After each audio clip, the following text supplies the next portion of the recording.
جی تو آج اس موقع پر ہم یہ شیخ اکبر کی کتاب ہے التدبیرات الالہیہ فی اصلاح المملکۃ الانسانیہ، اس کے صفحہ نمبر 135 سے کچھ مختصر سی گزارش آپ کے سامنے پیش کرتے ہیں۔ فرماتے ہیں کہ اس انسانی مملکت کا دنیا میں 4 طبقات پر تصرف ہے۔ ہر شخص ان میں سے کسی ایک طبقے میں آتا ہے، یا تو وہ معصوم یا محفوظ مومن ہوتا ہے، یا پھر کافر اور مشرک ہوتا ہے، یا تو منافق ہوتا ہے، یا پھر گناہ گار مومن۔ اور فرماتے ہیں جہاں تک نافرمانوں کا تعلق ہے تو خواہش ان کے ویرانوں پر قابض ہے۔ یعنی جیسے صحرا اور ویرانے ہوتے ہیں نا مملکتوں میں، علاقوں میں، زمینوں میں، اس طرح انسانی دنیا میں اس تشبیہات استعارے ہیں بہرحال۔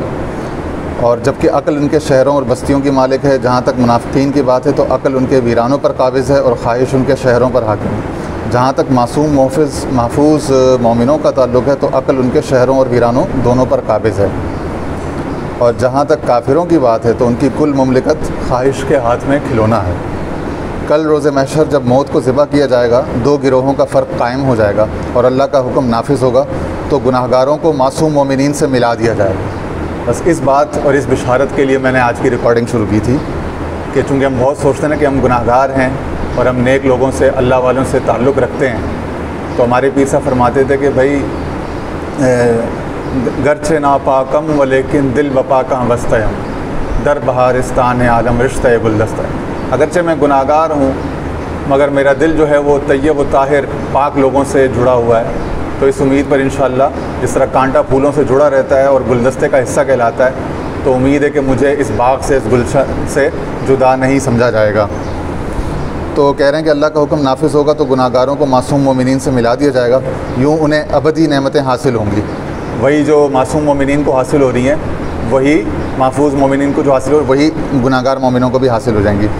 اور منافقین کو کافروں سے ملا دیا جائے گا، یوں انہیں ابدی عذاب لاحق ہوگا۔ اس روز منافق کا عمل اسے عذاب الہی سے نہیں بچائے گا۔ منافق کا جو اسلامی عمل ہوگا نا وہ اس کو عذاب الہی سے نہیں بچا سکے گا، کیونکہ توحید اصل ہے جبکہ عمل فرع ہے۔ ٹھیک ہے، اگر ٹہنی کو کوئی بیماری لگے جو اسے ختم کر دے تو اصل اس کی حفاظت کرتی ہے، جیسا کہ گناہ گاروں کے حق میں کہ ان کی ٹہنی کو بیماری لگ گئی لیکن اس کی اصل یا جو جڑ تھی وہ محفوظ تھی، تو اس وجہ سے وہ ان کا معاملہ بہتر رہے گا۔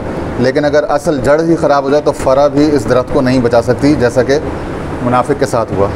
اسی بات کو آگے حاشیہ میں انہوں نے مزید الیبریٹ کیا۔ فرماتے ہیں یہاں ایک عظیم راز پنہا ہے،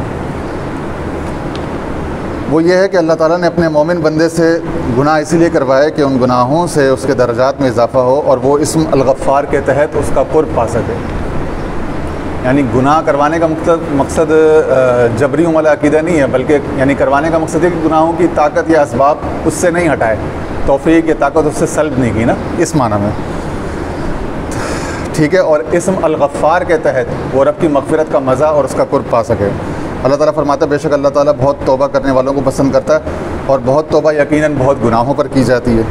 بعض اوقات مومن بندہ جب گناہ نہیں کرتا تو خود کو کچھ سمجھنے لگتا ہے اور اس میں ایک طرح کا تکبر آ جاتا ہے، پھر جب وہ گناہ کرتا ہے تو یہ تکبر جاتا رہتا ہے۔ اسی لیے ایک حدیث میں آیا ہے، یہ امام ابو نعیم کی حلیۃ الاولیاء جو ہے اس میں یہ حدیث آئی ہے، وہ فرماتے ہیں کہ اللہ تعالیٰ بندے کے جو اس کے گناہ ہیں ان سے بھی اسے فائدہ ہی پہنچاتا ہے۔ ایک دوسری حدیث میں کہ اللہ تعالیٰ فرماتا ہے اگر میرے مومن بندے کے حق میں گناہ تکبر سے بڑھ کر نہ ہوتے تو میں کبھی اسے گناہ کرنے ہی نہ دیتا۔ ایک حدیث میں آپ صلی اللہ علیہ وسلم کا ارشاد ہے کہ اگر تم لوگ گناہ نہ کرو تو مجھے تم پر اس سے بھی بڑی چیز کا خوف ہے، اور وہ ہے تکبر۔ تو پتہ چلا کہ وہ لوگ جو چاہتے ہیں کہ ان سے کبھی گناہ سرزد ہی نہ ہو، وہ اس سے بڑی بلا یعنی تکبر سے پھر بچ نہ پائیں گے نا، تو یہ اللہ تعالیٰ کی ایک حکمت ہے۔ ابن عطا السکندری فرماتے ہیں کہ معصیت یا گناہ جو عاجزی اور محتاجی دے اس نیکی سے بہتر ہے جو فخر اور تکبر پیدا کرے۔